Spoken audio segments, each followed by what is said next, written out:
So I'm not gonna lie, every time I hear British rap, I cringe a little bit. And I noticed it the most because I was supposed to do a Central C album review for y'all.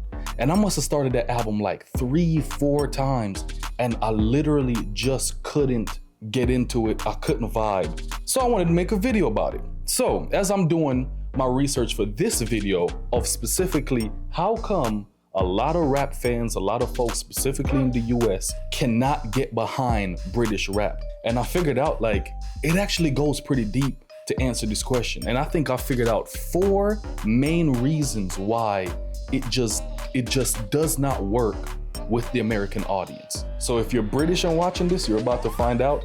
If you're American and watching this, let's have a conversation in the comments to see if we're correct or if you even agree with my statements.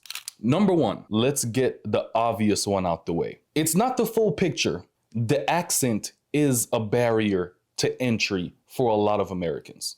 It's nothing that y'all can help. From the UK in general to a lot of American people comes off very corny or as a joke. Only because for a lot of the time, that's only how it's been portrayed to us in the media, is not necessarily in too much of a serious manner. Now, I do understand that not every British person speaks the proper Queen's English or whatever it is that you call it. So there are some disadvantages to crowns, but otherwise they're quite important things. And I am tracking that a lot of British people have slang. But for me on a personal level, even the slang itself is not even original to British culture. It pulls a lot of influence from Jamaican patois. A deadbeat.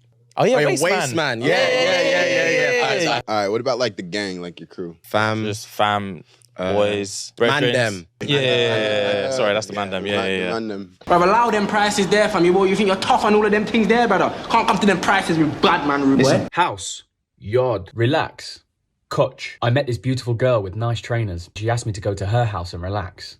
Yo, I met this pen gal them busting sick crips. She asked me to whip round her yard and coach. You say what's up, we say what one. Pens, you say the trenches, we say the ends. You say y'all.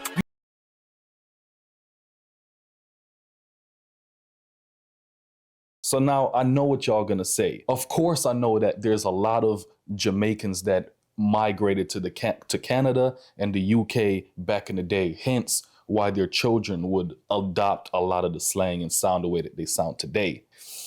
But us as American people already deal with or already internalize a huge thing called colonization. So even something that's not original to Britain itself, and it's just something that's adopted, feels kind of corny in its own sense. Number 2, and this has been a big one for me lately. I cannot go online without seeing the unnecessary comparisons being made between British folk and American folk. Whether it's 100 UK dudes versus 100 American dudes. 100 British people versus 100 Americans. One big room, no weapons. Who's winning? I'm from Idaho, and I've seen a man punch a bear in the face. Growing up, one of my neighbors had a pet mountain lion. Its name was Scooter. 100 UK girls versus 100 American girls. Who's winning? Who is winning? Let me just stop you right there. 90% of the domestic violence cases in this country are reported by men against women. Ma'am, we are beating the men up. Notice that it's a British person that keeps bringing up these scenarios. And do you know why? Because an American person would have never once considered this. You guys are a non-factor. We don't consider y'all intimidating at all. Let me put this into perspective for you because I don't think you get it. A man named Luigi Mangione walked up to the CEO of United Healthcare, shot and killed him, and the American people supported the killer. Not to mention they've been putting growth hormones in our food since we were children. 100 American men versus 100 British men. We already know that was unfair. But now y'all want to involve our ladies? 100 American ladies, British ladies, let me tell you something. You are better off involving 100 gorillas. Because I'm telling you, you don't want that with the American men. These new age bitches are terrifying. American women drink Hennessy straight. Y'all don't withhold the strength to fight off some monster like that. Do y'all know that out of 100% of domestic violence charges that are committed in America, 95% of them is being filed by men? They are beating us. Do you know there is a show called Baddies where women congregate, get together with no common goal, just violence. Everybody tunes in just to see beatings happen. We don't know what the show's supposed to be about. We just know that there's beatings, and we tune it every year. Y'all don't got a Chiseki. Y'all don't have a big... bitch, have you seen me, boy? Save yourself. These 100 American women gonna beat your ass, and then they gonna fuck your man, okay? Are you ready for that mental trauma? Our women is better than y'all women. Our food is better than y'all food, or whatever the case is. And half the time, over half the time, it's more like the U.S. being dragged into the conversation because it's very unprovoked from the British side. It's always the British pointing out something either that people from the United States do or something that they do in the United States that you don't necessarily agree with or like. And then here comes a whole bunch of comparisons. American food is trash. Americans do this. Americans do that.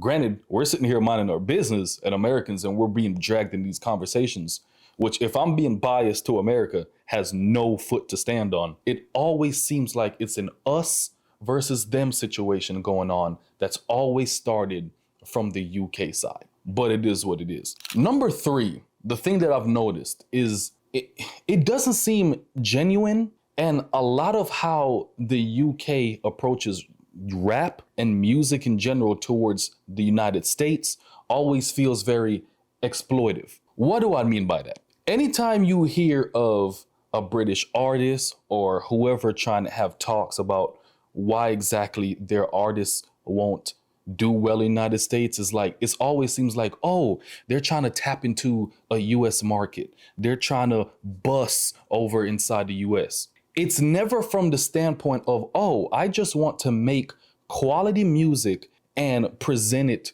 to the world or even to the US. It's always from a financial standpoint. Now, I understand what some of y'all might say. Well, isn't that what rap's about? Getting rich, making money, and all that stuff? Yes, it is 100%. But it seems like anytime it's to do with the UK rap, it's always like, oh, I'm trying to take off in the US because that's where the money is at, not because I want to genuinely produce good music to the United States. Number 4, I think this would be half of the battle on why we don't necessarily tap into like UK or British rap. Or rap in general as a market is oversaturated as of right now. There is too many genres. There's too many things for you to focus on as a rap fan of right now, much less to even process UK and British rap with all the barriers to entry that exists with it. For example, we have the East Coast and we got the West Coast. On the East Coast, you got Joey Badass, you got Griselda,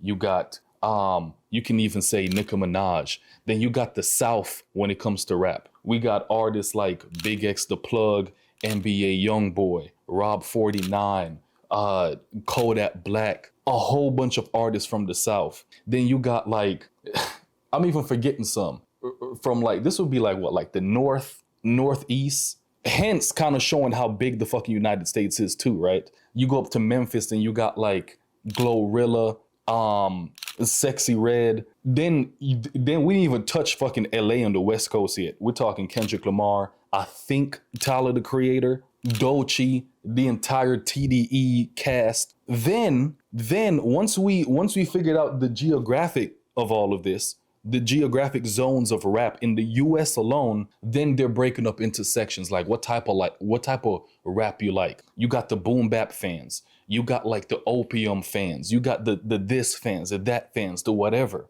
There is so much different types of rap. We literally I don't even think we have enough bandwidth to even be paying attention to something that, one, has a barrier to entry with the accent, but two, we can't even culturally relate with, because there's a lot of things in there that is just like, you know what? We can't really relate to that. I'm not saying all this to say that UK rap is inherently bad. No, not at all. But I think if it came from a place that's a bit more genuine in wanting to just deliver good music, it might work. But at the same time, it's just, there's too many other things going on inside the United States for it to work. Not to mention, as I said, how big the goddamn United States is. It's like, it's kind of destined to not work and to fail over here. But hey, that's just my opinion. Do you agree? Do you completely disagree?